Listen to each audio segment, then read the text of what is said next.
उत्तर प्रदेश के मुख्यमंत्री योगी आदित्यनाथ के यूपी में चल रहे वो ड्रीम प्रोजेक्ट जिनके पूरा होते ही बदल जाएगी यूपी की पूरी तस्वीर। तो दोस्तों कौन से वो प्रोजेक्ट, चलिए शुरू करते हैं। Number 1, Vindhyachal corridor redevelopment project. दोस्तों विंध्याचल कॉरिडोर डेवलपमेंट प्रोजेक्ट को काशी विश्वनाथ कॉरिडोर प्रोजेक्ट के बाद योगी आदित्यनाथ का सबसे बड़ा ड्रीम प्रोजेक्ट माना जाता है। इस प्रोजेक्ट के पूरा होते ही विंध्याचल की सूरत ही बदल जाएगी। इस प्रोजेक्ट पर योगी सरकार लगभग 300 करोड़ रुपए खर्च कर रही है। इस प्रोजेक्ट का टारगेट विंध्याचल की सकरी और छोटी छोटी गलियों को बड़ी और चौड़ी सड़कों में बदलना है, ताकि इसमें मां गंगा के दर्शन के लिए आने वाले भक्तों को किसी प्रकार की समस्या ना हो। विंध्याचल कॉरिडोर का डेवलपमेंट काशी विश्वनाथ कॉरिडोर की तरह ही किया जा रहा है। इस प्रोजेक्ट के पूरा होने के बाद यहाँ धार्मिक पर्यटन के साथ ही रोजगार को भी काफी ज्यादा बढ़ावा मिलेगा। दोस्तों विंध्याचल कॉरिडोर का निर्माण राजस्थान के अहरोरा के गुलाबी पत्थरों से किया जा रहा है और इन पत्थरों को तराशने का काम राजस्थान के कुशल कारीगरों के द्वारा किया जा रहा है। आने वाले दिनों में इस कॉरिडोर के बनने के बाद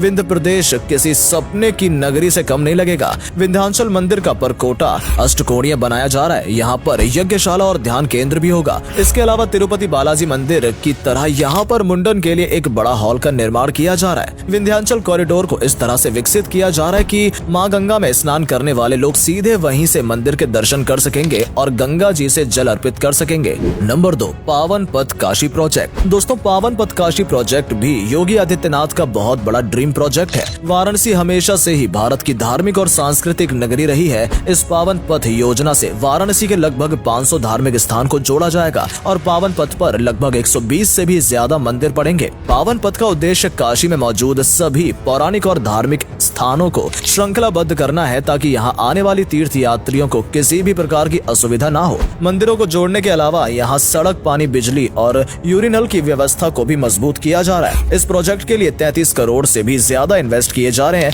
ये प्रोजेक्ट 2 फेज में पूरा किया जाना है। इसमें पहले फेज में 16.56 करोड़ रुपए और दूसरे फेज में 16.98 करोड़ रुपए इन्वेस्ट किए जाएंगे। इस प्रोजेक्ट के अंतर्गत हाईवे, जंक्शन और सड़क पर रिफ्लेक्टिंग पेंट, ग्राफिक्स के साथ साइनेज और मैप भी लगाए जाएंगे। पावन पद यात्रा में कुल 10 यात्राएं होंगी। इस पथ में पड़ने वाले हर एक मंदिर के लिए एक स्तंभ का भी निर्माण किया जाएगा, जिसे लाल और सफेद पत्थर से बनाया जाएगा और हर स्तंभ की ऊंचाई 15 फीट के बराबर होगी। मार्च 2023 तक इस प्रोजेक्ट के पूरा होने की संभावना है। Number 3, Noida film city project. दोस्तों हाल ही में नोएडा फिल्म सिटी प्रोजेक्ट को सरकार की तरफ से मंजूरी दी गई है। नोएडा फिल्म सिटी प्रोजेक्ट मुख्यमंत्री योगी आदित्यनाथ का सबसे बड़े ड्रीम प्रोजेक्ट्स में से एक है। नोएडा में बनने वाली इस फिल्म सिटी को इंटरनेशनल फिल्म सिटी के रूप में डेवलप किया जाएगा। इस प्रोजेक्ट को यमुना प्राधिकरण क्षेत्र में विकसित किया जाएगा। इसके लिए लगभग 1000 एकड़ में फिल्म सिटी बनाई जाएगी। इस फिल्म सिटी को बनाने की लागत 10,000 करोड़ रुपए के लगभग आने वाली है और इस फिल्म सिटी का निर्माण ग्लोबली टेंडर के द्वारा किया जाएगा।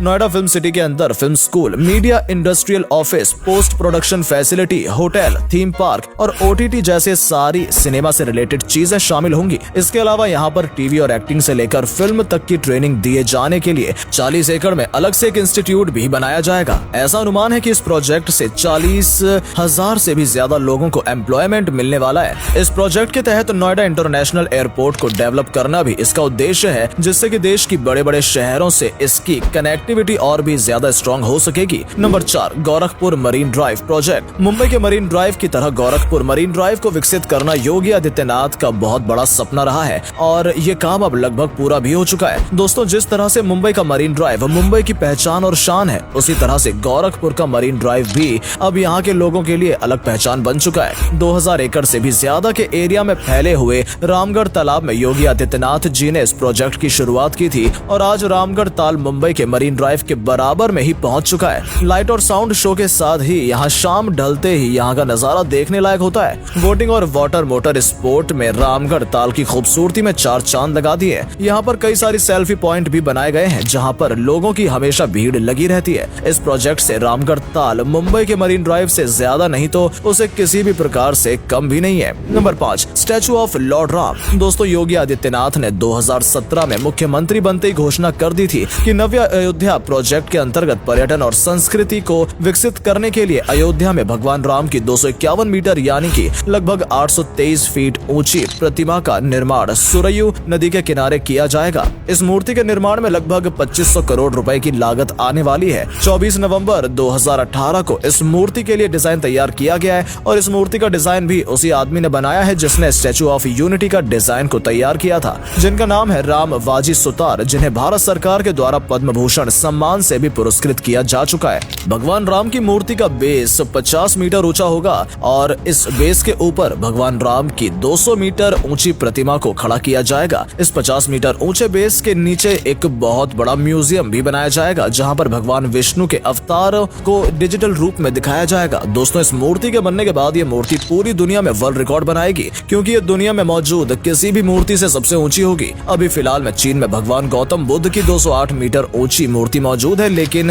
इसके बाद ये मूर्ति भी भगवान राम की इस मूर्ति से छोटी हो जाएगी। इस मूर्ति का निर्माण के लिए लगभग 150 एकड़ जमीन की जरूरत होगी। इसके अलावा यूपी सरकार ने निषाद राज प्रोजेक्ट के लिए भी 34 करोड़ रुपए सैंक्शन किए हैं, जिसमें भगवान राम के साथ ही निषाद राज केवट, जिसने भगवान राम को सरयू नदी पार कराई थी, उसकी मूर्ति भी बनाई जाएगी। Number 6, readymade garment hub project. Yogi Adityanath Uttar Pradesh को ग्लोबल टेक्सटाइल हब के रूप में विकसित करना चाहते हैं और इसके लिए पूर्वांचल को विशेष रूप से रेडीमेड गारमेंट सेक्टर के रूप में डेवलप किया जाना शामिल किया जाएगा, जिसमें यूपी के कानपुर, आगरा, नोएडा, गोरखपुर शहरों को शामिल किया गया है। इस प्रोजेक्ट के अंतर्गत साल 2022 तक 3000 करोड़ रुपए के इन्वेस्टमेंट से 115 एक्सपोर्ट ओरिएंटेड टेक्सटाइल यूनिट बनाई जाएंगी और इसके अलावा पीपीपी मोड में 5 नए टेक्सटाइल और अपैरल पार्क को भी बनाया जाना है और साथ ही आने वाले 5 सालों में स्टेट के हर एक ब्लॉक में टेक्सटाइल क्लस्टर को डेवलप किया जाएगा। गोरखपुर विकास प्राधिकरण की योजनाओं में गोरखपुर में फ्लैट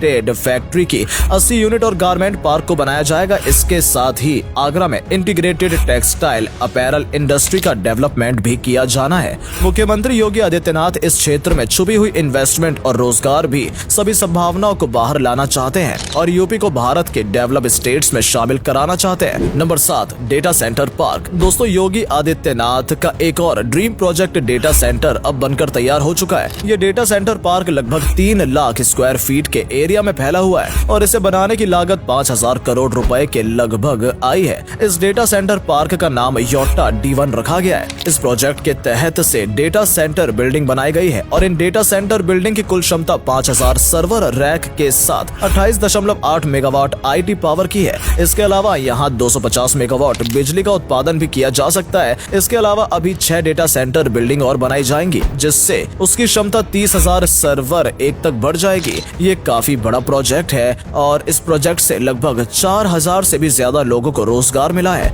तो दोस्तों, ये थे योगी आदित्यनाथ के यूपी में चल रहे ड्रीम प्रोजेक्ट, जिनकी वो खुद पर्सनल मॉनिटरिंग भी कर सकते हैं। इन प्रोजेक्ट के पूरा होते यूपी इंडिया में ही नहीं बल्कि पूरे वर्ल्ड में एक अलग स्टेट के रूप में दिखाई देगा। योगी आदित्यनाथ उत्तर प्रदेश को डेवलपमेंट की एक नई पहचान और ऊंचाई तक ले जाना चाहते हैं और इसके द्वारा वो यूपी को क्रिमिनल स्टेट की कैटेगरी से निकालकर डेवलप्ड स्टेट की कैटेगरी में लाना चाहते हैं। दोस्तों, आपको इन प्रोजेक्ट के बारे में जानकर कैसा लगा और आपको सबसे ज्यादा कौन सा प्रोजेक्ट पसंद आया? कमेंट में उसका नाम जरूर लिखिए और क्या आपने इन प्रोजेक्ट में से किसी का भी नाम पहले सुना था? यदि हाँ, तो कमेंट में यस जरूर लिखिएगा।